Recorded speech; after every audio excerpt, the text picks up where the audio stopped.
I have quite a few books where I've obtained one way or another and I am open to reading, but I've never made the time to read. I would now like my shelves to be a lot lighter, so I went through and grabbed any ones that I haven't read yet that I could consider getting rid of. I'm coming in to kind of shorten my intro a little because so far my video is almost 2 hours. Right now I'm going to show all of the books that I'm going to cover in this video, or the majority of them. These seem to be books that are not talked about very much online, so I hope that this video can give you a slight insight on some lesser known books in case they are something that you're interested in, and I'll see if there's any that I can recommend after I read them, but they're mostly just to clear them off my shelves and make room for new books. This one is simply huge.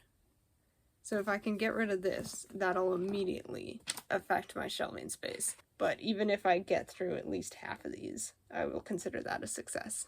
So yesterday I actually read and finished A Short History of Tractors in Ukrainian, which is very interesting and barely at all about tractors. The title of the book does not match at all the description. It's kind of a soap opera following these two sisters as they try and prevent their dad marrying a second time and then the chaos that ensues. A lot of the focus is on these two sisters that have never really gotten along, get closer and learn more about each other throughout the book. The writing was engaging enough that you did care for a lot of the characters. I first tried reading it and I was about 45 pages in, and it was pretty slow and I just wasn't drawn to any of the characters. I wasn't drawn into the story. After finishing the book, I was glad that I had read it and read it through to its entirety. So I'd say that if you're considering reading it, if you can get to maybe the first 80 pages, then it starts picking up. If you're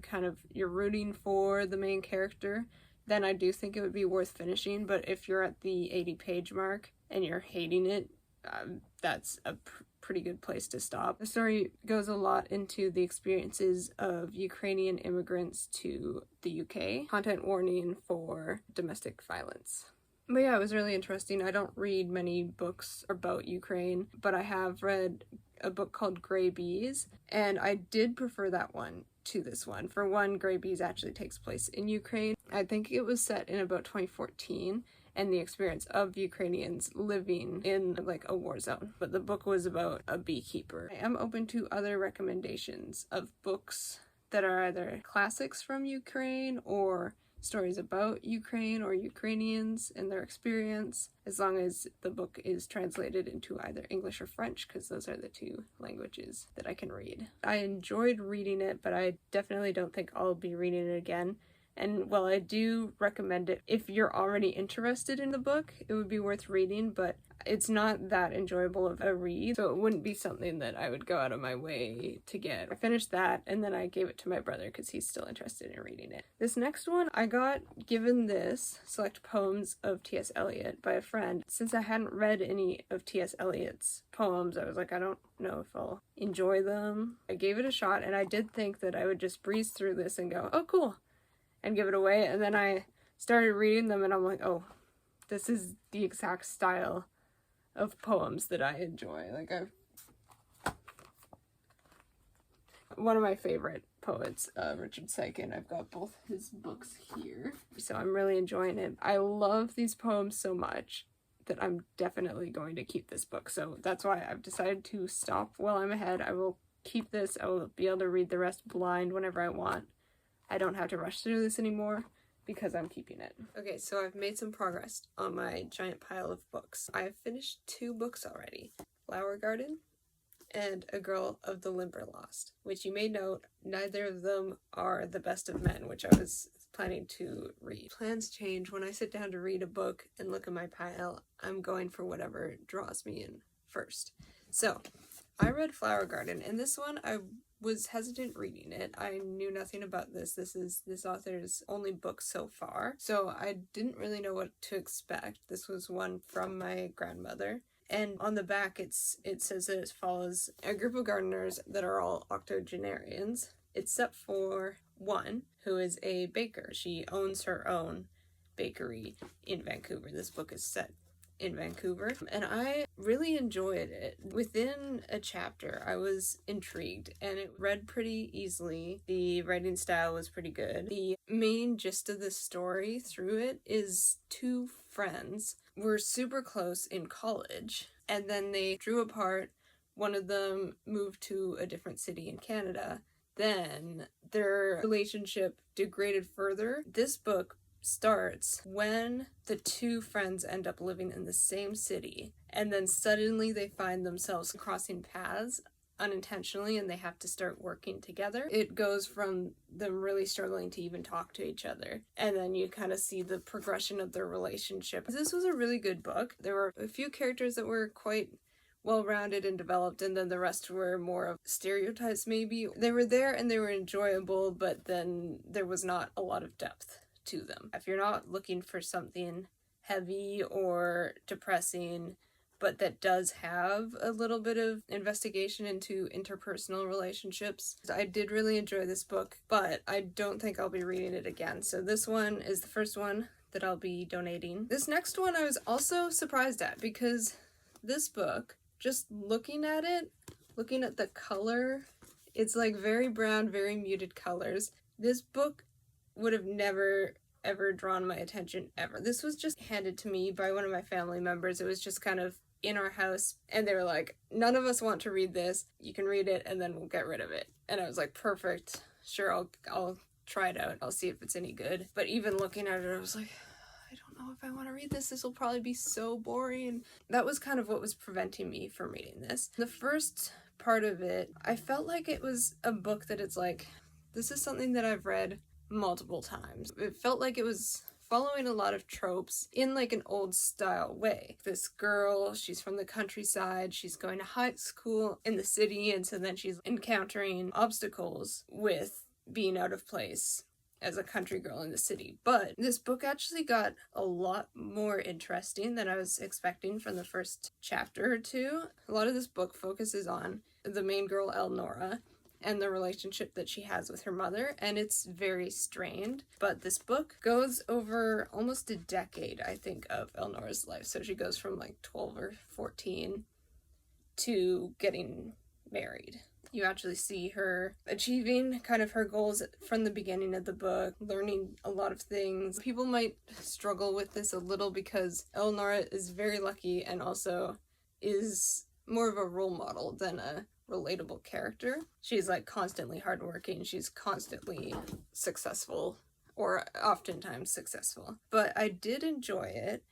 I would compare it maybe to Anne of Green Gables. This was published in 1909, so it might be similar to that, even though I haven't read Anne of Green Gables. And then I was also finding that this was, maybe it's the writing style, maybe it's just kind of similar settings, but this also reminded me of Where the Red Fern Grows. So if you've read that and enjoyed that, it's another coming of age story in which a child from the country growing up poor overcomes struggle, learns how to like make money for themselves. I did find it engaging. It is fairly long. It's 370 pages. I do think this would have been an interesting one for me to read when I was, 12, 13, but I don't think I would have ever picked it up. But it is something that I feel like teenage girls might feel drawn or feel seen by this book.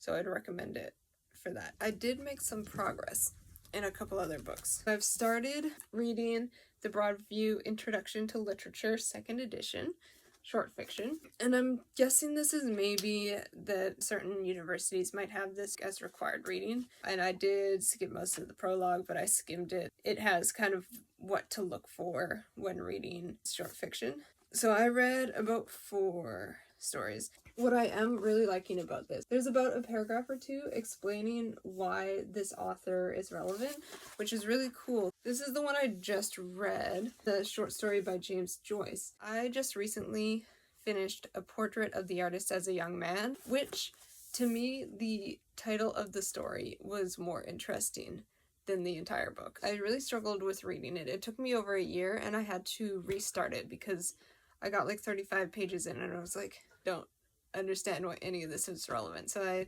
restarted from the beginning. I read the whole thing and then because I read it blind, but I looked it up after. I didn't realize that James Joyce was known as like a really difficult author to read and understand, because I believe he like speaks more in metaphor and it subverts a lot of tropes in writing. He's doing much more than a standard book. The book was not for me. That being said, I do think I plan to read more of his books, and so I might find ones that I enjoy more. But for this short story by him, Araby, I did enjoy. And possibly it's because it's so short that it kind of gets to the point, and then there's only like that point, and so I was like, oh, this is good. So that does make me more excited to read more of his books. I would feel like I would be hesitant to just dive into another book of his, so I'm thinking that's really helpful to just read a short story of his. And so I'm looking forward to the rest of this book, but I think what I'm going to be doing is reading a couple short stories and then taking a break from this book, and I think that'll be similar with my 2 poetry books that I'm trying to read. It'll probably be read some of it and then take a break and then come back to it. This one I found at a thrift store, so I have no idea if this is good or not. I haven't heard anything about it, but I was like, I need to have a vampire book on my shelf. I need to read this.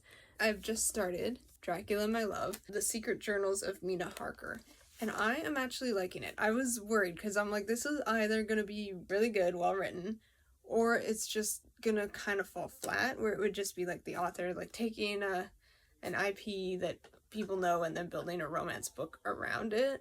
I've only read the first chapter and a half, and I am liking it, as far as I know, and I haven't read Dracula since grade 7, and by that I mean I've read about 75% of it.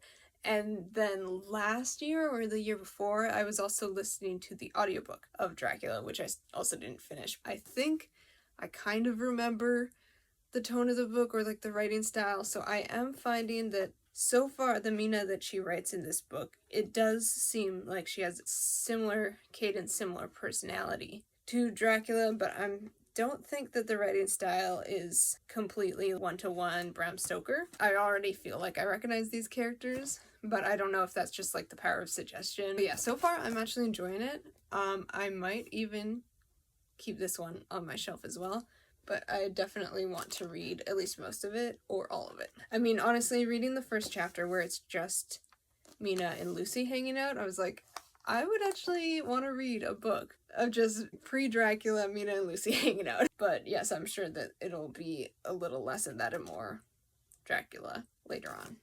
But I'm liking it so far. I kept feeling like this pile was so big, and it felt like even when I would finish a book, it would not make the pile go down at all. But now I'm starting to notice. So I read most of these like compilation ones, so the poetry books and the short fiction books. I do think that this is one where it's like you don't have to get this exact edition if you are interested in the classic short stories, the ones taught in schools. I'm sure any short story collection will do. You can see here I've got a few that I have put a bookmark in. So the first one, Catherine Mansfield, wrote a short story called The Garden Party from 1922, The Garden Party and Other Stories. So you can, if you are interested in this author specifically, just get her short story collection. But I found this really interesting. I don't know if it's something being in your 20s or if it's just a reflection on life itself, but it's basically this wealthy family is hosting a garden party, and as they're setting it up, someone dies practically at their gate because he was driving by on a cart. Basically, a poor person dies right outside their gate. And so there's one person, the protagonist, who's like, I think it's kind of messed up that we're hosting a party when someone just died, and everyone else around them is like, get over it, it's not even that serious. And so there's a lot of reflections on life and death. It does feel like cognitive dissonance, being happy while other people are suffering. I really found it an interesting story. The next one is from Alistair MacLeod, a Canadian short story writer, and the story is called As Birds Bring Forth the Sun. And content warning for this short story, there's a lot of death, including animal death. So does the dog die? Yes. I found it enjoyable. I had never heard of this story before, and it was definitely worth reading. The next one, this one, Octavia Butler, which I don't think I've read anything by her, but I have heard of her. Like, she writes novels as well, a lot of sci-fi.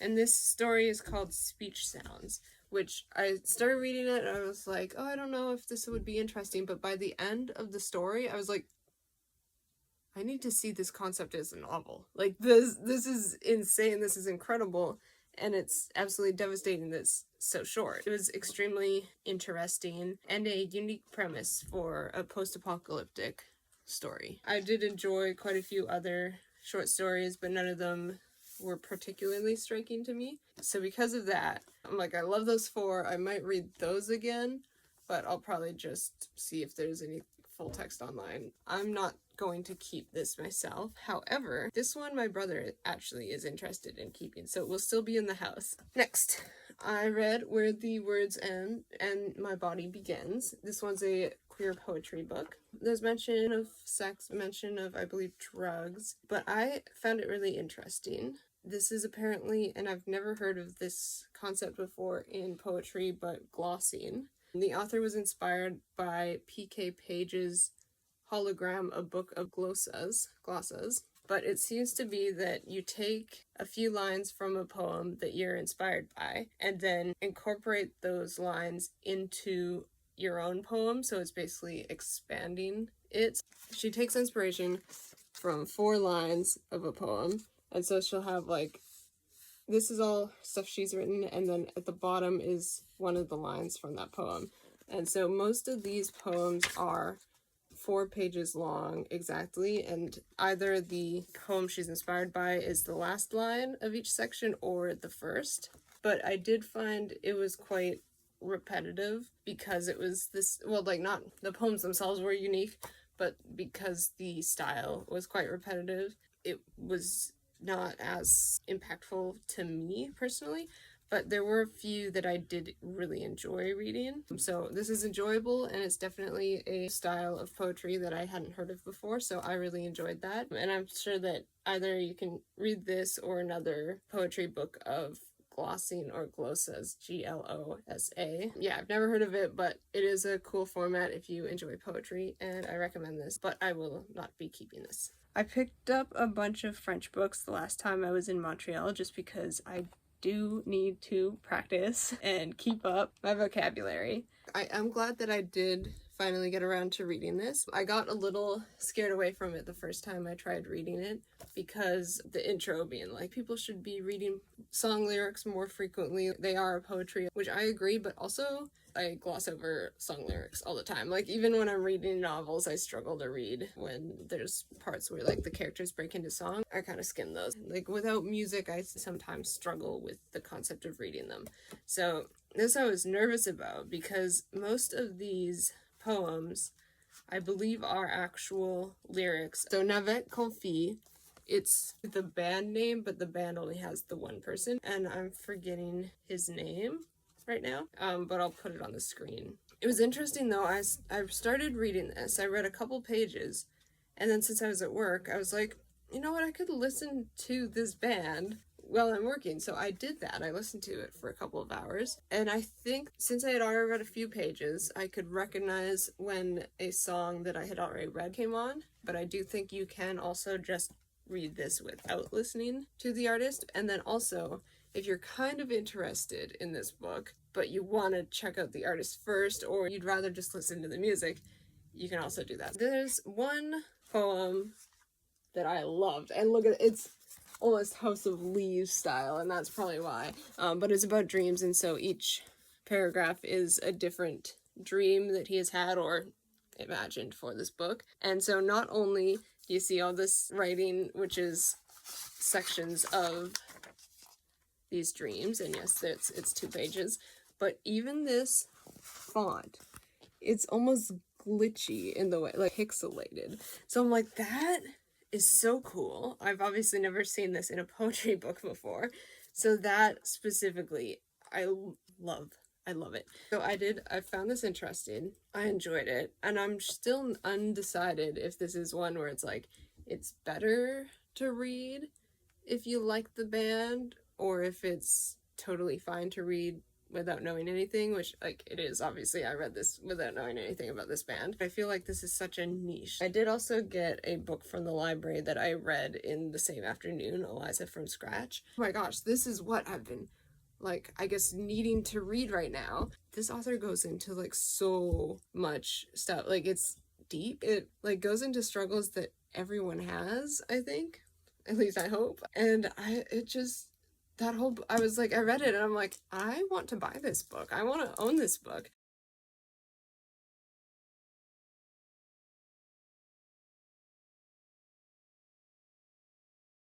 So I'm halfway through Dracula, My Love. I keep going back and forth on, I'm like, I think I want to keep it.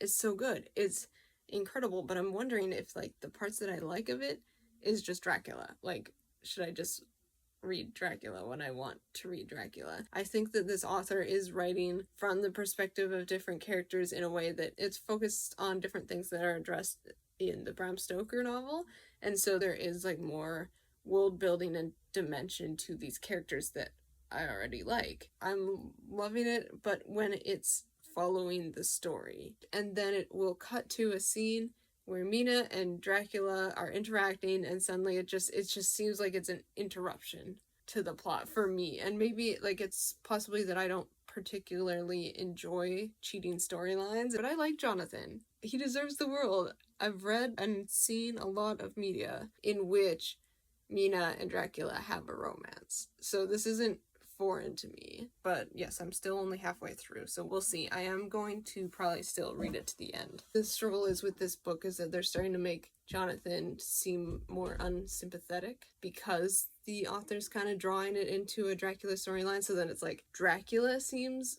like a better partner, and so that's where I'm like, okay, it's starting to go into, like, character assassination for Jonathan, which I think is what I'm struggling with the most, because I think if it was like she loves and adores and is, 100% in on Jonathan, and then it's like feeling the pull and the desire without wanting to go to Dracula, but she's more like, you know what, I can fix him. He's actually totally right and unproblematic, like Dracula, being like, you know what, he has reasons for everything, murder is totally cool when he's hot. Cognitive dissonance that's not really making me empathize with Mina. And I've started reading the H.G. Wells book, Men Like Gods. I'm only in the first couple pages. It seems like it's a story of people from the regular world getting drawn into a completely different universe, so I'm excited to see where that goes. It's one where it's like, you can't tell this from the cover. I got it because I like H.G. Wells, but then there was nothing that made me want to read it. Now that I know what it's about, I think I am very excited to see where it goes.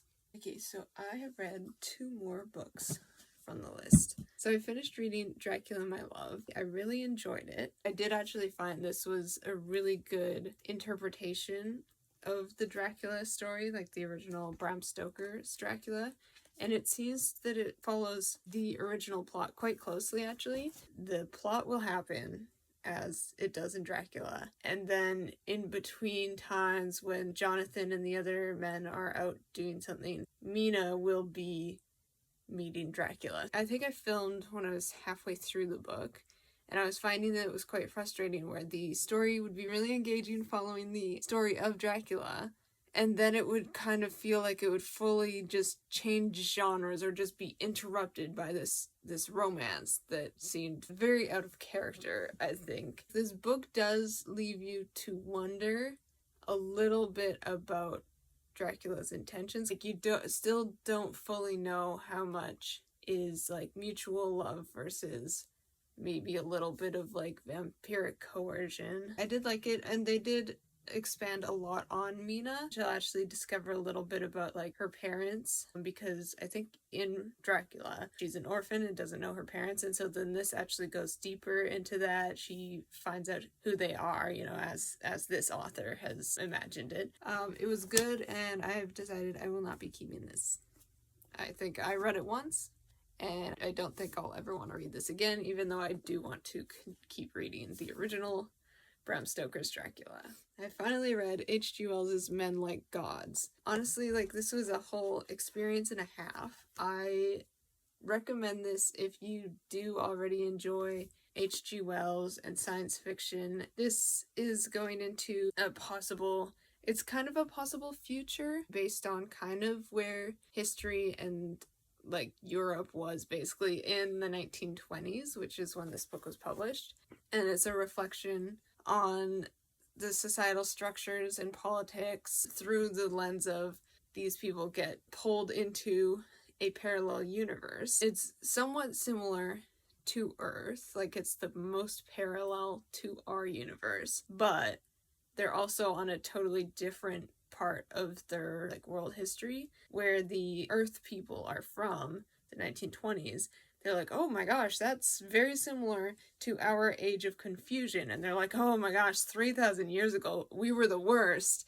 And our society was like tearing itself apart. And then now they've not evolved, because they do, H.G. Wells does emphasize quite a bit that people born in, it's called Utopia, by the way, this Utopia society, they are still very much humans the way that we are at birth, and then just simply the way that the society is around them and the way that they're raised and they're educated and the way that they learn to communicate happens to make them superior.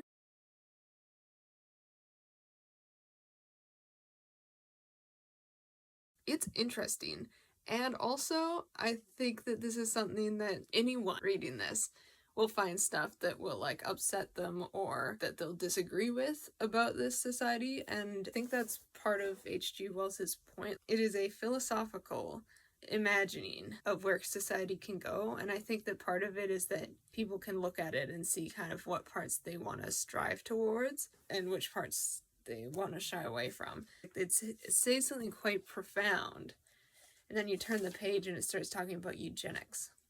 So, content warning on that. I was looking up the Wikipedia for Men Like Gods because I was trying to figure out if they ever made a film adaptation. I didn't find anything about that. I had glanced at the Wikipedia page, so it seems as though one of the characters in this book, H.G. Wells, had based on Winston Churchill. This is before he was ever Prime Minister. It was when he was already an MP for a while. I don't know very much about Winston Churchill, so for me it wasn't profound in that way, but it is something that I think critiques of politicians, you can apply that to politicians in the future or in current days. This is at its core a critique on society and all the corruption and problems that we have. Yeah, I've enjoyed reading this, but you have to think about it more when you're reading it. So I would be able to read about 30 to 40 pages and then I'd put it down and be like, just give me a minute, just give me a couple hours to reflect on this. And I was interspersing it with The Best of Men.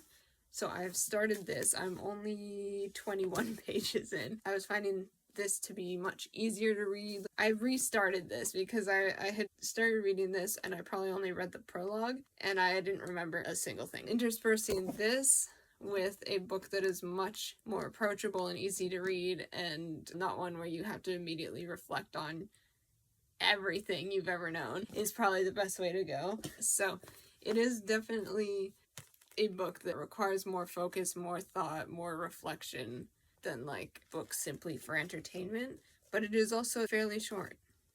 This and other similar science fiction books of imagining possible future societies or possible other ways of structuring the world is worth reading, but I don't think people should base their entire belief system or their entire life's purpose on this book. I think it's something that you can include with other books from other authors throughout history. So I was reading this and I was like, okay, this is interesting, but I was like, maybe I'll just read this once. I don't think I'll hang on to this until I got to pretty much the last page.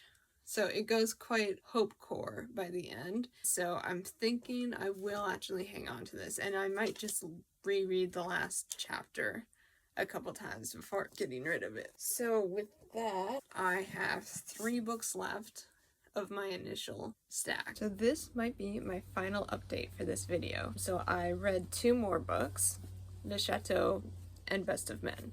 So this one is a translation from an English book. It's a book series called the Ironmonger Trilogy. This one's called Heap House. This is a translation, and so anyone who is curious about this can read it in English. If you are reading it in French, I did find it pretty accessible. It kind of most of these words were words that I had learned in French immersion, but it does use a lot of words that just aren't used very often. In this giant manor, there's a huge extended family that lives there, and at birth, every single one of them is assigned an object. This is set in a post-apocalyptic style London in which all of the trash in England just kind of accumulated. It's almost inhospitable to humans. There are a lot of objects that I've just like never used the word for outside of a vocabulary sheet. The main character has une bonde universelle, which is a universal plug for a bath. So just a rubber plug on a chain. So it's just a couple of those things where I would have to look them up. There's a lot of words for like landfill, and notably the word for cesspool. I was like, oh, yeah, I've never come across that in French before. But this was a pretty decent book. It is geared towards middle schoolers, so like teenagers, and it can be enjoyed by people older as well, and it has like dark undertones. So it's not a feel-good story. I mean, I was intrigued, I think probably right from the start. It gave me a lot of nostalgia as well. I'll show you. This is the very first page. I'm pretty sure it's a hand-drawn map of the house. This is the types of books I was reading in like 2012, so it gave me a huge amount of nostalgia there, and so I definitely think that this is something that teenagers would enjoy. Because this story has a lot of kind of a mystery, a member of this huge family is trying to kind of figure out the family secrets while everything seems to be going wrong and crumbling around them. And that's how the main character discovers that there might be a lot of dark secrets about the house and their family. The end of this book, you find out a lot of the main secrets, but you kind of know that there's more. The next book, it's clear that it'll be quite different from the first one. Yeah, this is a good one to read because if you're unsure about getting into a series, this is possible to read and then not read the rest, but then also finishing this, if you're really engaged in the story, there's 2 more books, like the mystery is still continuing. The hook is intriguing enough, but as you like go through the book, it picks up a lot. There's a lot going on and you are kind of on the edge of your seat. When I was getting to the end of reading it, I think I read all of like the last 100 pages all at once and stayed up late reading it. And then the other one, Best of Men, I also stayed up late reading this one. I think that one of my family members picked this up from a thrift store, or maybe it was free or from a garage sale, with me in mind. So I didn't specifically seek this out or come across it myself, but it does look interesting enough, and I feel like I will enjoy this. So the one thing I'm worried about with fantasy, with historical fiction, I find that they're hit or miss because sometimes they lean so heavily into the gritty, dark stories and subplots that it's just not enjoyable to read. The writing style itself, it justifies these 600 plus pages. Like, this author is doing world building and is doing it in an engaging way and in a way where none of the scenes feel like a waste of your time to read. Like, they are intriguing enough and they are important enough to the story that you don't feel like you're just kind of mindlessly turning pages and getting bored. Major warning for this, and I was getting to the point where I was considering DNFing this, is that this book mentions rape and describes some of the rape scenes in the first 200 pages. I think there's about 6 different depictions of rape, and each time it is like a different situation. But by the time I was on like page 200, especially the last 2, I think were pretty much back to back. Like, there was a couple pages in between. And so I was getting to the point where I'm like, this is starting to ruin the enjoyment of this book, because by this time, the main character, he's discovered these letters that are encrypted, and he's like slowly trying to figure out what they say. He realizes it's a plot to kill the king. There is enough that you're like curious on where this story is going, and I think that was part of why I did keep going. But it was at around that point, in like 200 pages in, was when I was starting to give it a few more pages before I completely DNF it, and it was engaging enough that I just kept reading it. And luckily it was better, I think, in the back half. The way the book works is kind of like a roller coaster, where it's like a build, like you learn all these characters, you learn how they're interacting. And to be fair, like the first couple chapters, it was hard to like remember all these characters because there's quite a few, but then by 250, 300, you are familiar with all the characters and their personalities, and so then after the author has done all this setup, then you're at the top of the roller coaster and it just starts going crazy. So the back half, it reads quite a bit faster as well. I enjoyed this. I do think that just reading it the one time is enough for me, but yes, I did enjoy reading this and I think it was quite well written. One thing I'll say, so the main character, his name is Lawrence Beaumont. Well, he does go through a lot in this book and has like quite a lot of struggles. The way that the character is presented, I don't think Mary Sue is the term, but he seems to just be extremely lucky. Like kind of everything in the end goes his way. So even though he is like an active participant in the plot, he's actively working hard, you get the feeling that he's like a step above everyone else, where it's like other people, bad things will happen. Like people die in this book, but then him, it just gets through it a little more than everyone else. And then he just like is so hot, so charming, that any woman who meets him wants to have sex with him, and then that means that any woman he wants to have sex with will. It is a little bit unbelievable in that way. I mean, it's enjoyable enough, and this is like such a plot heavy, everything's intertwined, there's so many characters that you aren't required to like the main character to enjoy this whole book. So I'd recommend this, especially, yes, if you're wanting to read like an adventure type long form novel. This is set in 1642 England, and the author does take inspiration from history, and so basically like she look into this English Civil War and the people and the generals involved, and then make characters based off of them. I found it pretty decent, and this one's another one where my brother wants to read it before I get rid of it, but after that it can go. So finally, the largest book I think on my shelf is finally gone. This one, I saw it on TikTok. Yeah, this is one I got and I was like, oh, I'm so excited to read this, and then I just kept reading other things. So it's Angels Before Man. Radical, blasphemous, and unapologetically beautiful. I'm very interested. But yeah, Angels Before Man. I'm intrigued, and I literally bought this brand new, which I almost never do. And then lastly, Angels Before Man. I have started reading it, but I don't think I'll finish it anytime soon. So I've started reading it, and I'm really liking it. I really like how descriptive the author is. So far, it's basically just been Lucifer being born, and so it's the first time he's seen heaven and the other angels, and it's very, very visually descriptive. So far that's been interesting, and I did find already I'm very interested in reading it, but I want to take my time with it, because I know that it could be a difficult one for me to read, because it might be a little too relatable. I think I'm going to take my time with it. If I take another 6 months to read it to actually like properly digest it, I would be totally fine with that.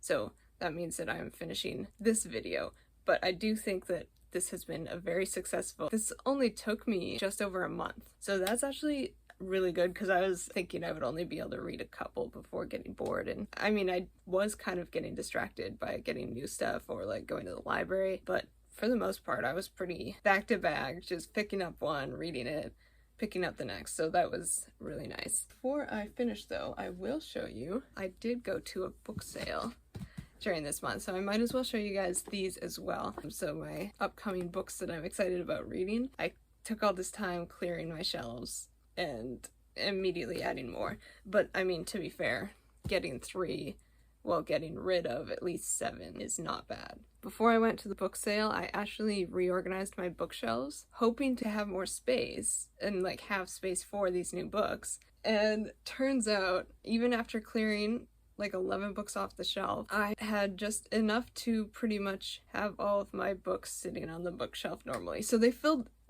everything up, but I'm excited because I had a few book series, trilogies that I couldn't fit at all on my shelf, so they were, sideways stacked on top of other books. That is a success, but it did kind of feel a little bad where I'm like, oh, I put all this work into cleaning my bookshelves and they're still completely full. So, I mean, these ones will probably get put on top. So I got Midnight in the Garden of Good and Evil, which this one is a very popular book, and the cover seems so intriguing, the title seems really intriguing, even the back. It's chaos based around one town, and it's a true crime book. I've already been wanting to read this, so then I came across this and it was $2 and I was like, this is perfect. I'm hoping that I will enjoy this and keep this. We'll have to see, but it is a very popular one. For these other two I haven't heard of. They seemed like something that I would be really interested in. So this one, and don't laugh, I know how it is. Anytime I see anything cats, my resolve is already weakened. I'm like, I would like this, but I was super intrigued. So this is a mystery in which, like, a murder occurs, I believe, and then cats solve the mystery faster than people do. So that, I was like, I'm so intrigued, and it's a hardcover, and I love hardcover books. Look at that. Amazing. This could be a really good book, and I would be happy to have a cat-themed novel, especially a murder mystery, a cat-themed murder mystery novel on my bookshelf. I'm curious about that as well. This one, it sounds really interesting. So it's called The Braver Thing, and it's pirates. Near the end of like the pirate era, where a lot of pirates are starting to be finally caught. And so there's a pirate that puts together a pirate crew so that they do like one last plunder so that they can retire comfortably. And then after he like sets this crew up, the captain, like this guy who put the crew together, gets sick, and so then suddenly there's like a fight for who gets to run the ship. Pirates descend into mutiny, show trials, assassination, and tyranny. That's where the summary is. The pirate voyage is an object lesson in how a democracy can fall apart. In the face of death, violence, and starvation, the pirates who set out as a band of brothers are powerless to prevent the erosion of the values that hold their company together. So this one, I was like, this might be relevant. It's copyright 2020. Because I like pirate stories, I was like, this could be a really intriguing book. So I'm interested in giving this a shot and seeing what I think of this. I doubt I'll be making a video about any of these books, but also like let me know, because maybe I'll be in the mood to make another YouTube video after this one, we'll see. So those are the 3 that I picked up, my brand new books that I am very excited about reading at some point. Thank you for listening, even though this whole video is about books that are less commonly known. Honestly, they're like, it's hardly a recommendation. Like, this is not, oh, great books I've read. This is literally just like, let me read all these books that have just been sitting here. Like, a lot of these are things that people have given to me or that I got at thrift stores, so things that someone has already rejected, possibly. I was actually glad to find quite a few that I really enjoyed, and then a lot I was glad that I read them. All of these books did have positive qualities that I was like, okay, this was worth reading. I was glad that I took the time to read, even though they aren't ones that I would actively search for. Let me know if you've heard of or read any of these, if you liked them or if you didn't like them. And let me know if there's any books that you're currently reading, or like books that you've been meaning to read that have just been sitting on your shelf that you wanted to finally clear off. And I encourage you to maybe do so. September's a good time. Or October, whenever I finally finish editing this video.